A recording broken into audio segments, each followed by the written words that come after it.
Hello S2, we are going to get started with a warmer activity here, which is on the subject of today's lesson, which is Viking warriors. So, to start with, what does a good warrior need? Maybe pause this video, take 20-30 seconds and write down, what does a good warrior need? Now, it'd be interesting to see what answers you came up with. Some people might have thought of more physical things, maybe thinking of armors, the swords, a helmet, the shields, that sort of thing. Whereas you might have thought of other things, such as maybe personality traits that a warrior might need. They might need to be brave, to be strong, to be fearless, to be able to fight. But that is what today's topic is going to be. We're going to be looking at Viking warriors. So in this lesson, you're going to be looking closely at Viking warriors.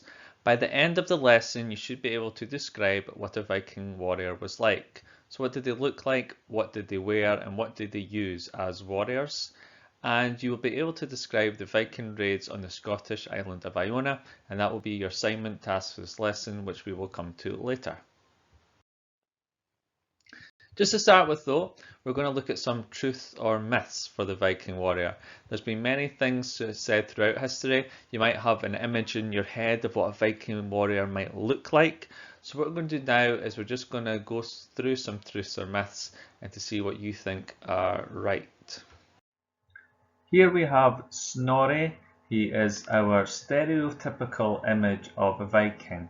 That is, if you were to picture a Viking in your head, this is maybe the image that you would come up with, what you would expect a Viking to look like. So what I want to do is just look at the Viking, look at what they're wearing, holding, the clothing, the weapons, and decide what you think is historically accurate or inaccurate. Okay, so firstly the helmet, what do we think? Well, the helmet is actually inaccurate. Viking helmets did not have horns, despite all the pictures you see of Vikings having horns in their helmets. They actually didn't. They were round, often made of leather with some metal reinforcing to make them stronger. A lot of them did have the slits down the middle to cover the nose, as you can see there. So, the hair and the beard would actually be well combed and looked after. Vikings had combs. They had a bath every Saturday and they would make their appearance look very good. How about this axe here? They did actually carry axes rather than swords. Swords were expensive to make, so most Vikings would actually carry axes.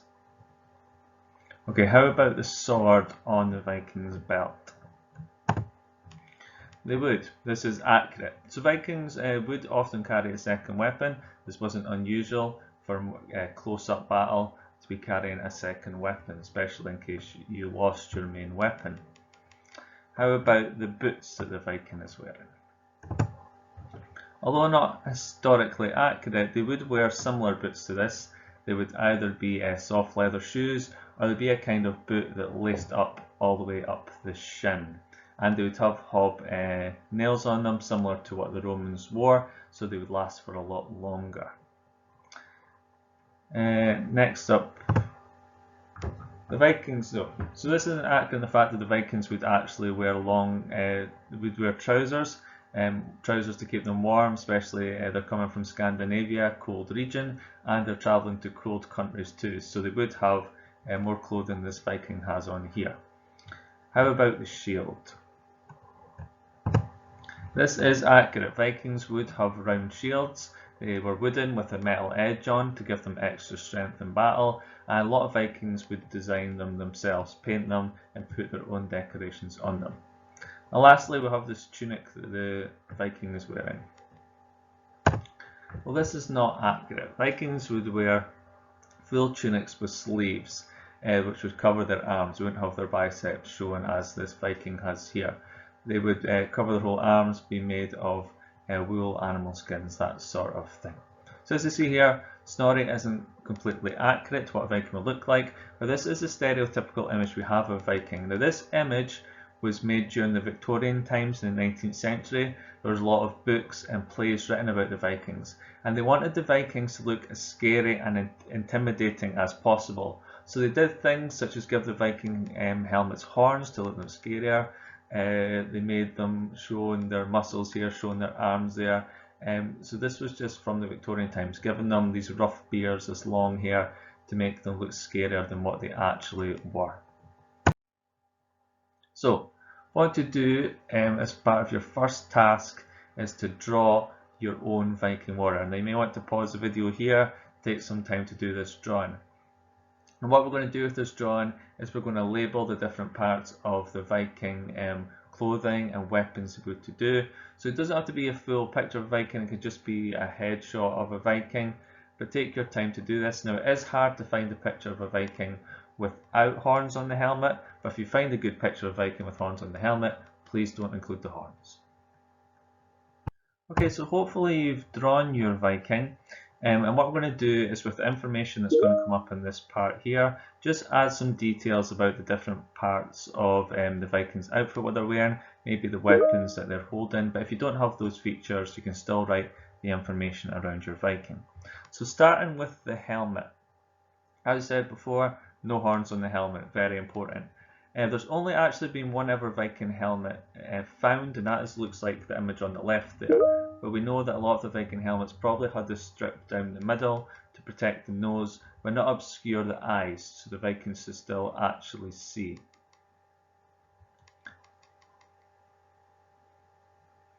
Now chainmail. Now not all Vikings would have chainmail, it was very expensive, so more likely be the chiefs and the Vikings that would have these things.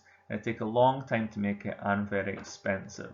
So not all Vikings would have this. Most would have tunics that were just made of normal material. Sometimes they maybe have 2 or 3 layers to give them extra protection. Again, the axe, we've said before, it's the most common weapon used. It was less expensive to make than a sword would be, and they would have a leather belt or bag which they'd use to hold this in place. Now the shield. So the Vikings made round shields with the wooden planks, and they had this metal strip around the outside to give it more strength when they were in battle. And you've probably seen some pictures on long ships. These would be held over the side as they travelled. Now that's the sword. So again, there was swords used. It wasn't the main weapon of choice, but they'd be a double-edged sword, and they'd have a leather grip so the Vikings could hold it. It would be less likely to lose it when they came to fighting. And they would give them names as well. Now trousers. As we said, they would wear trousers to keep legs warm. They were coming from cold countries, and they were travelling over the seas in harsh conditions. So they would wear trousers, unlike some images show them doing.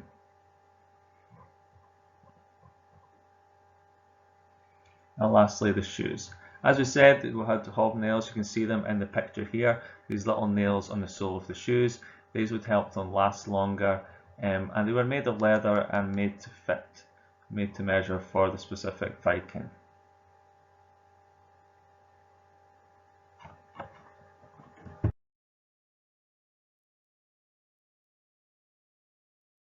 Now, Viking weapons were very important. All free men were expected to own weapons, and if they didn't have them, local chiefs were meant to provide men with weapons. So I'm just going to go through some quickly. Some we've already gone over, show some pictures of actual examples or some remakes of what the Viking weapons would have looked like. So firstly is a spear. This was the most popular Viking weapon. These would be used by skilled spearmen who would throw them in fights. They could be 2 to 3 meters in length. Very skilled spearmen were said to be able to throw 2 at the same time, and were skilled in catching spears thrown by enemies and actually throwing them back again.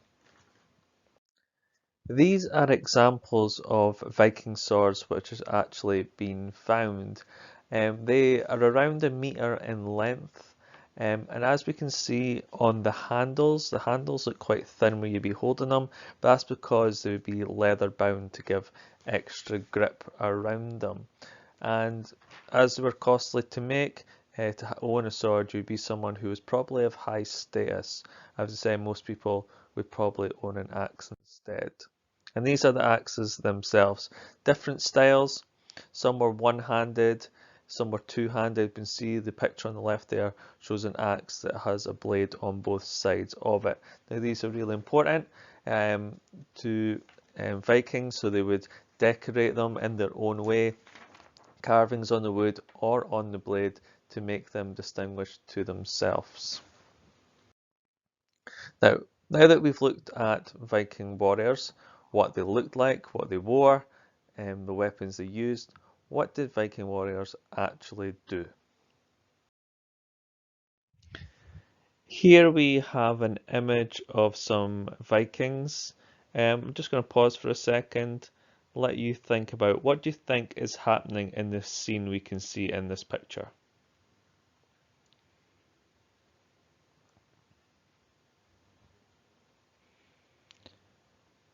Okay, so at the front we can see a Viking there. We can probably guess there's someone of high status based on what they're wearing. It looks like they've got some chainmail on there. They've got an axe. They've got the Viking helmet on there. We can see the circular shield on their back. They're holding what looks like some gold goblets, a gold candlestick, and a chest on their shoulder.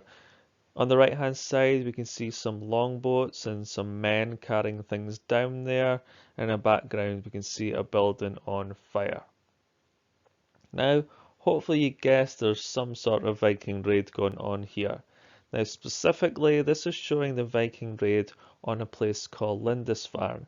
Now in the northeast of England there you can see a little place called Lindisfarne. Now Lindisfarne is actually a little island, the Holy Island, just off of the coast of England.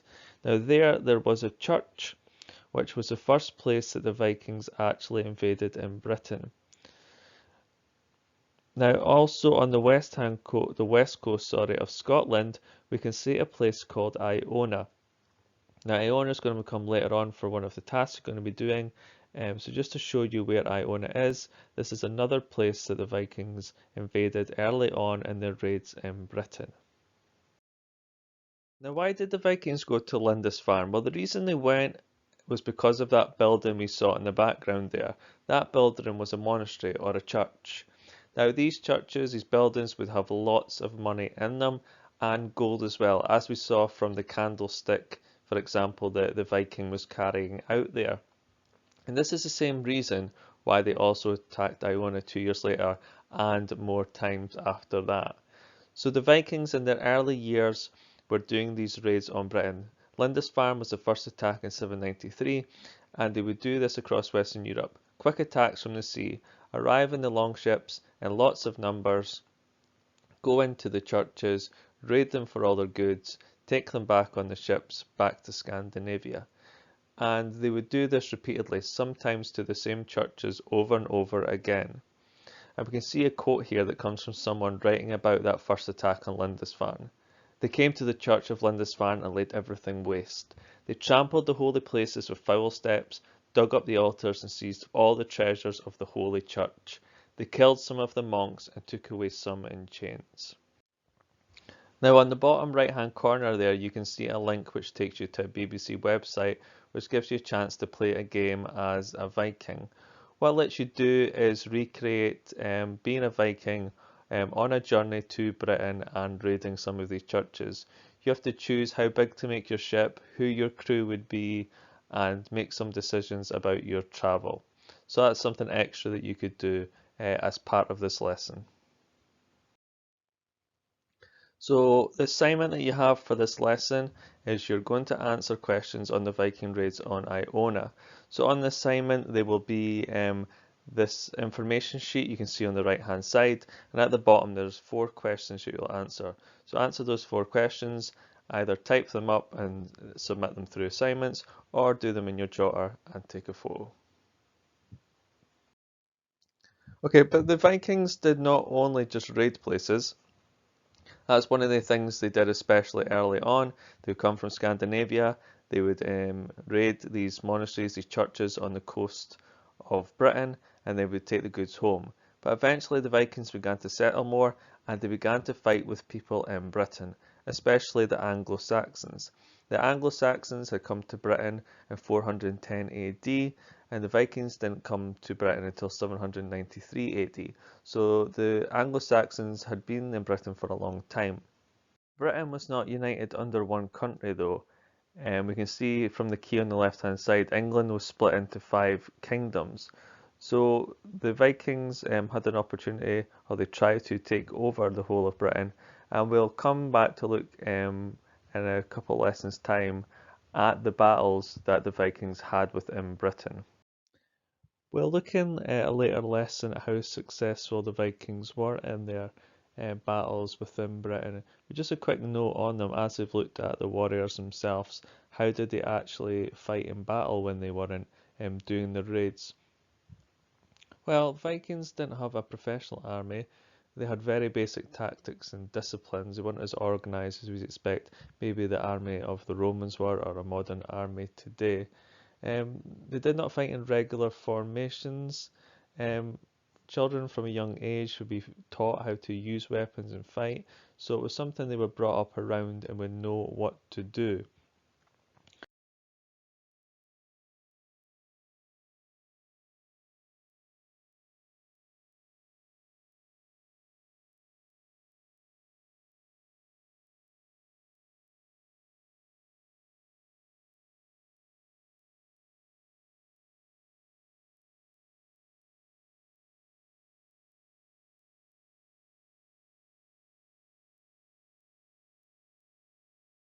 In terms of defense, they would use their shields in kind of similar ways if you might have, if you looked at the Romans before, you looked at how they used their shields to protect themselves in different formations, depending on the type of attack they were under. The Vikings would do the same. They would create shield walls, putting their shields in front of them, creating a wall, and maybe use spears from the people behind to throw them over and attack the enemy. But again, we'll come and look at this in a couple lessons time when we look at how the Vikings fought within Britain. Okay, just to finish up, we've got a plenary here. What I'd like you to do is in your class channel to write the favourite thing you learnt about the Viking warriors. Could be something that you didn't know before, could be something you knew already, but what did you maybe find most interesting? And secondly, something extra you would like to know about the Vikings. It might not be something specific to the warriors, it could be something from a previous lesson that you're interested and like to know. Thank you.